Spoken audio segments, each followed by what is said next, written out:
Kahit epektibo na po ang nationwide smoking ban, may mga naispatan pa ring naninigarilyo sa mga lugar na di dapat pagyusihan.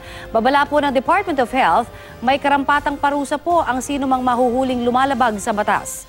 Balitang hatid ni Tina Panganiban Perez.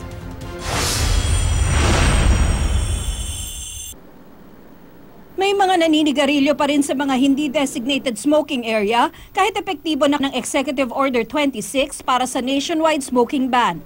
Meron ngang kahit sa labas ng ospital, nagsusunog baga. Bukod sa mga lugar na 100 metro sa paligid ng mga ospital, bawal ding manigarilyo sa paligid ng mga paaralan at iba pang center of youth activity gaya ng playground o basketball court, sa mga hagdan at elevator, sa mga fire hazard gaya ng gasolinahan at sa mga food preparation area. Mga ma'am, alam niyo po bang bawal ng mag-yosi in public? Ha? Ikaw din ma'am, alam niyo po may EO na? Alam niyo po hindi? Meron ding naninigarilyo habang nagmamaneho. Sir, yung iba kasi ang pagkakaintindi nila, basta open air, okay, manigarilyo. Hindi. So halimbawa, yung mga ambulant dito magbebenta, you are within 100 meters, mauhuli ka.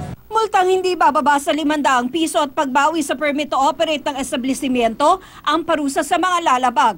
Kung nalilito, ito na lang ang tandaan. Dahil public place yan, doon ka lang sa smoking area. Kung wala, bawal pong manigarilyo. Ang mga lokal na pamahalaan at PNP ang dapat manghuli ng mga lumalabag sa EO26.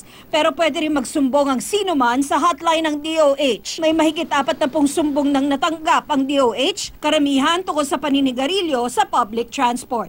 Tina Panganiban Perez, GMA News.